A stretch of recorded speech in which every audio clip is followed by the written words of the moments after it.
Today we will be doing our Dhamma talk on the Dhamma, which is part of the Triple Gem, and we will be doing the 24 qualities of the Buddha, the Dhamma, and the Sangha. The Dhamma has 6 qualities, and let's get started. Namo tasse bhagavato arahato samma sambuddhase. Namo tasse bhagavato arahato samma sambuddhase. Namo tasse bhagavato arahato samma sambuddhase. So today we will be doing our Dhamma talk, and we will tell you about what we will be doing. We will recite the verse, the Dhamma qualities, the 6 Dhamma qualities. We will explain why it is important. We will cover the Pali word by word of the Dhamma qualities, the 6 Dhamma qualities, word by word. And we'll give the explanations of what each quality means according to the commentaries or the Visuddhimagga. And then we will also talk about a meditation on the qualities of the Dhamma, which is called Dhammanusati. Swakato Bhagavata Dhammo Sanditiko Akaliko Ehipasiko Opanahiko Pachatam Veritabbo Vinyuiti.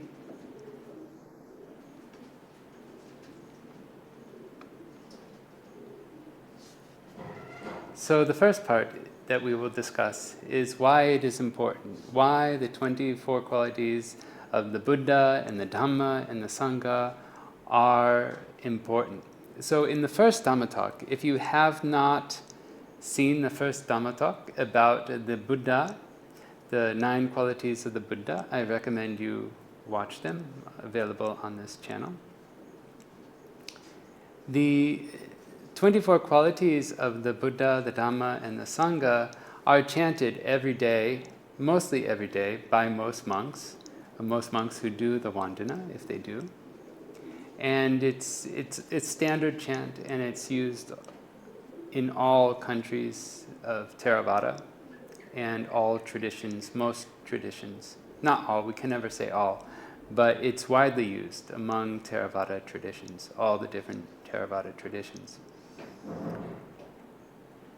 It can also be used as Dhammanusati, which is a type of meditation that you might not know about, and we will explain that as well.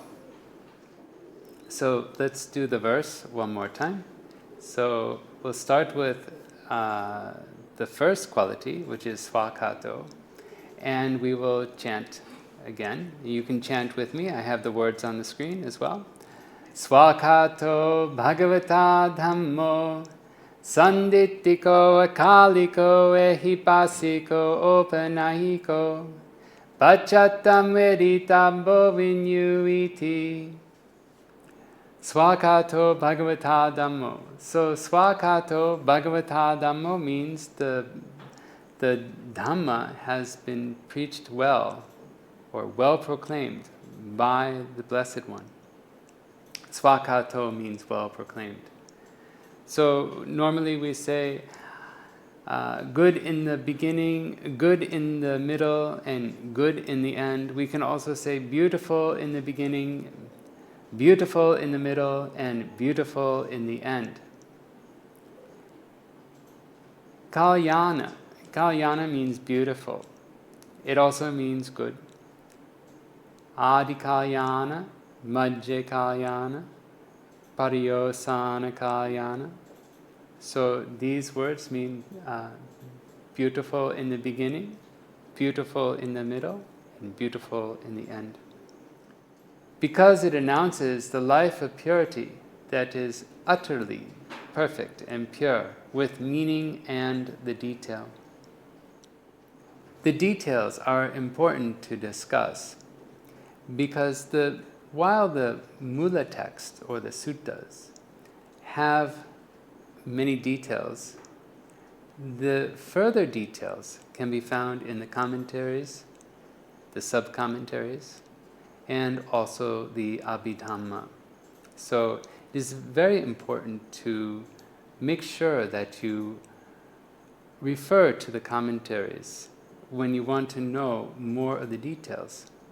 So in the suttas, this phrase that we are saying about the 6 qualities of the Dhamma, they're mentioned in brief. They can be seen, you could see some details here and there and try to get some information. But the commentaries, they collect everything and they put it in one single place. And so it's very important to look at the commentaries. The Dhamma talk for today is actually taken mostly from the Visuddhimagga, the Path of Purification. So you can read this. It's translated in English and it is available for free actually on the internet. You can just search for it, and it's a free electronic distributable, and it's published by BPS. And so I hope that you can read about the Buddha, the Dhamma, and the Sangha, and the qualities associated with them. So it's very important to know the qualities and also to know the details. And for any Dhamma topic, it is important to look at the commentaries, not just the Buddha, the Dhamma, and the Sangha. So it is good in the beginning, in the middle, and the end. And we can take what is the beginning, what is the middle, and what is the end. So on the most basic level, we can look at the introduction, the body of the text or the body of the talk, and then the conclusion. So as we always say in the teaching business, say what you're going to say it, say what you said. And so in all the different parts that the Buddha gave his Dhamma desanas, we could always say that it's beautiful in the beginning, beautiful in the middle, and beautiful in the end. So it's very wonderful if you have someone that you admire a lot, no matter what they speak. It's beautiful in the beginning, beautiful in the middle, and beautiful in the end. Especially those as wonderful as the Buddha. But this is related to the Dhamma. The Dhamma desanas are always related to the Dhamma. And you'll hear many different qualities, but the Dhamma is always related to Nibbana and attaining Nibbana. And so when we talk about the beginning, the middle, and the end, actually it starts with the preliminaries, and the basic work is the middle, and then the end is always Nibbana. We could say that Sila is the beginning, which is also very beautiful. A person who follows proper morality is beautiful. And then in the middle we have some of the work that needs to be done, like samadhi and insight. And we can say the path and fruition as well is the middle part. And that is also very beautiful. And then we have, at the end, we have Nibbana. So Nibbana, of course, is also very beautiful. So there's another way to do that where you can take fruition and Nibbana at the end as well. And you can move it from the middle and put it at the end. So now we'll chant and we'll go over the second quality. Swakato Bhagavata Dhammo Sanditiko Akaliko Ehipasiko Opanayiko Pachatam Veritambo Vinyuiti. Sanditiko is visible here and now. It's seen by those who attain the Dhamma. What do they attain? We have the ninefold Lokuttara Dhamma, and that means the 4 paths, the 4 fruitions, and then Dhamma as well. Now, why is Nibbana separate from path and fruition? After all, we have path and fruition that takes, these are chittas, these are consciousness moments that take Nibbana as the object. So why is it different? The reason is that these chittas, these consciousness moments, are momentary. they're conditioned. So they arise and pass away. They arise and pass away. Now, when one attains fruition, of course, they never lose it. They never lose that attainment. They can always attain whenever they want, but it's still conditioned, we would say. And so Nibbana is unconditioned. The Nibbana element is unconditioned. And so that's why it's separate. And that's why we have the ninefold Lokuttara Dhamma. Lokuttara means supramundane. So when one has attained the Dhamma, the ninefold Dhamma, he does not need to rely on anyone else for his information or his training. Well, if he's not fully attained in the Arahant yet, he is no longer in need of the training. But the lower fruitions, the lower path and fruitions, they are in the realms of one who is a trainer. But they are bound and automatically set to attain arahantship and parinibbana later.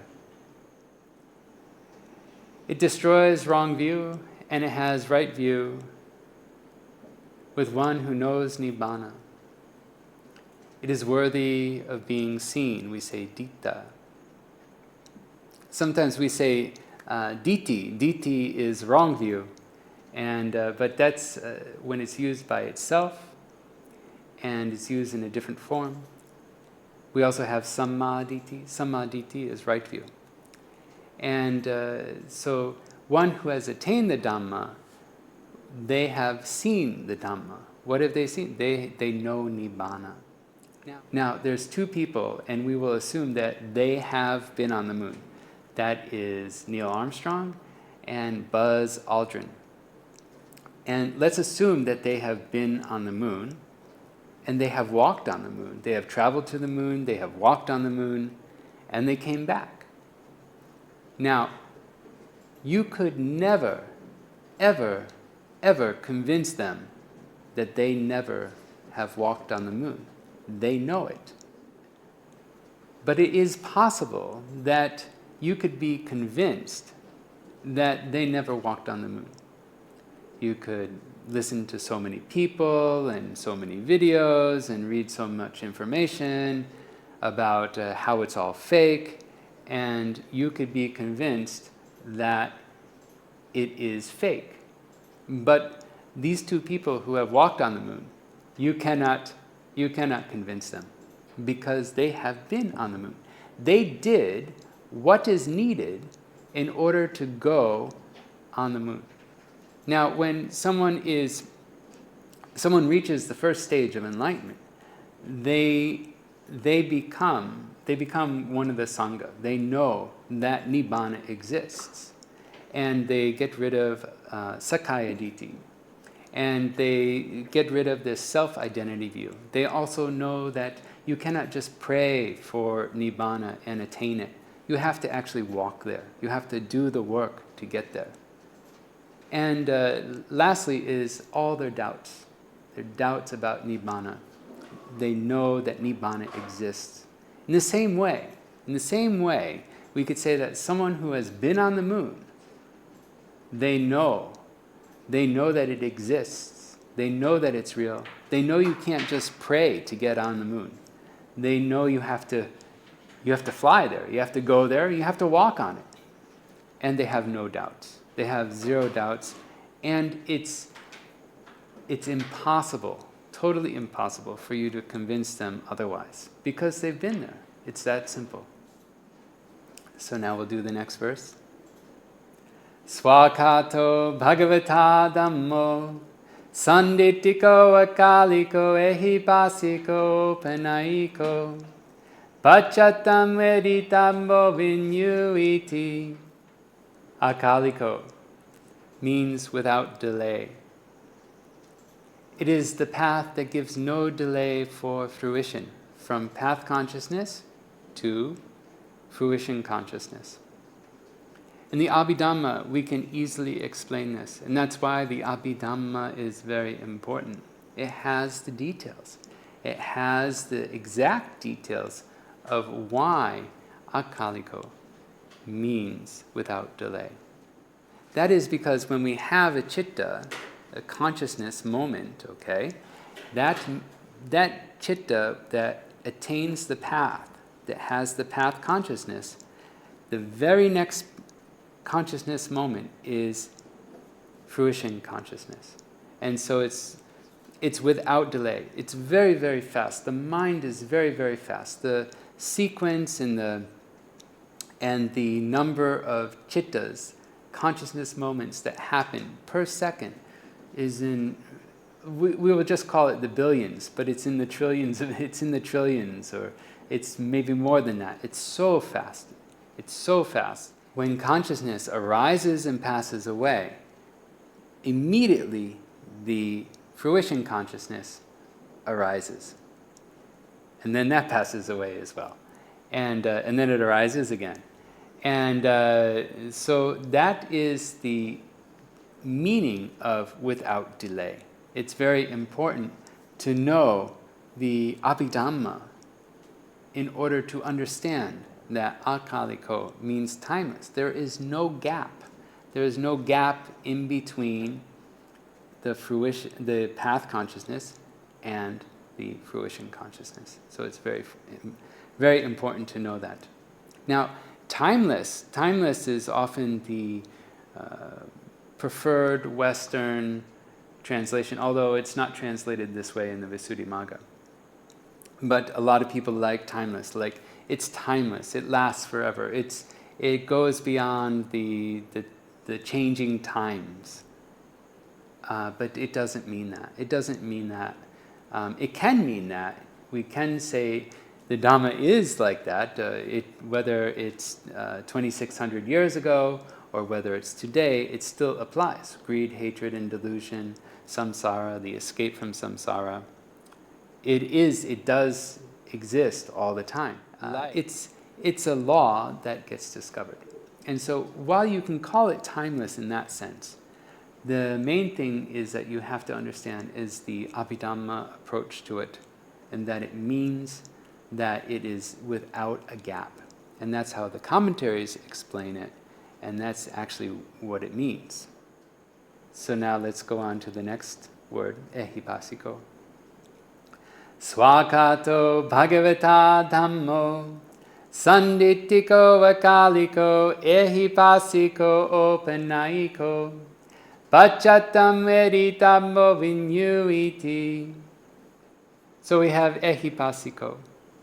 Ehipasiko means inviting inspection.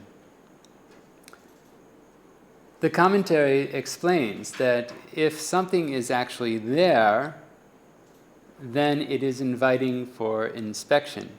If I say there is money in my empty fist, there's nothing in my fist, there's nothing in my hand, and I say that there's money in here, how can I say, come and see? How can I say, you're invited to look? Because there's nothing in my hand. In the same way, we can say that dung and urine, things that are not beautiful in the beginning, in the middle, and the end, they're all interrelated qualities. That if it was, we wouldn't invite people to look at it, unless we were going to the doctor or something like that. But normally we cover that with grass. We cover ugly things with grass, and we don't invite people to come and see. And then we have the purity moon's disk in a cloudless sky. And what that means is that the moon's disk is beautiful, and it's very present and very clear, and anyone can see it. Anyone can inspect it. It's there. Now we'll go on to the next word.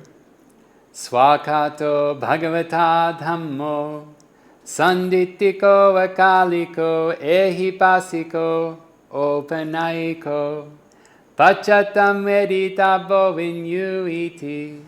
So, opanayiko, it means leading onward. Where does it lead? It leads to nibbana. The most important thing to know is that it means leading onward, and it comes from upanaya, inducement. And you might think, how does it do that? How does a U change into O? How does the first character change into O? Well, it's quite common in Pali grammar when you start learning about Pali, and you have suffixes that end with the, you'll see at the end of the construction of the word, you see the na and nika, and there's a little dot underneath the end. And when a suffix has that, it actually strengthens the first vowel. And so that's how it's constructed. And I'm no Pali expert, but I'm learning about Pali and I'm learning about these specific suffixes, and so it's quite interesting for me. So where does it lead to? The fourth paths lead to fruitions. Like I said, without gap, without a time gap, they lead to fruition. So they're all interrelated, as I said before. Now we'll do the last one. Pachatam veritabbo vinyuhiti. Swakato bhagavata dhammo sanditiko akaliko ehipasiko panaiko pachatam veritabbo vinyuhiti. So we have pachatam veritabbo vinyuhiti. What that means is that it's directly experienceable by the wise. It is experienced by those who have attained and those who have done the footwork. And those who have attained are the wise. Now, as we said, those who traveled to the moon, they know they did the work, and we could say they are the ones who have that first-hand knowledge of what the moon is like, what it's like to walk on the moon, what it's like to jump on the moon, etc. And so we can say that they are the wise people. Now, in the Dhamma, of course, the wise are the ones who know Nibbana. They know Nibbana, they have experienced Nibbana. Of course, they are the wise. They know about mind and matter, the causes of mind and matter, and they know the escape. They know the escape from mind and matter through applying the insight knowledges, anicca, dukkha, and anatta, impermanence, suffering, and non-self. And so they're able to know the path and fruition about Nibbana, which is the way out of samsara, the repeated rebirths. So it's a very important, and this topic is quite a little longer than the other ones. The Visuddhimagga says, Bhavito me maggo adigatam balang satchikato nirodoti. The path has been developed, fruition attained, and cessation realized by me. These are what one who has seen the Dhamma, one who knows the Dhamma, they can say these words. And I hope that you can say these words as well. So the Visuddhimagga has this explanation about well-proclaimed. And now it again talks about all the qualities, about how it is well-proclaimed, swakato. Now, in addition, this Dhamma is well-proclaimed. Why? Because it is visible here and now, sanditiko. It is visible here and now because it is not delayed, akaliko. It is not delayed because it invites inspection, ehipasiko. And what invites inspection is onward leading, openaiko. If he practices, he can get the jhana factors in a single mind moment. We call this upachara samadhi. The upachara samadhi is what is attained with the Buddha-anusati, the Dhamma-anusati, and the Sangha-anusati.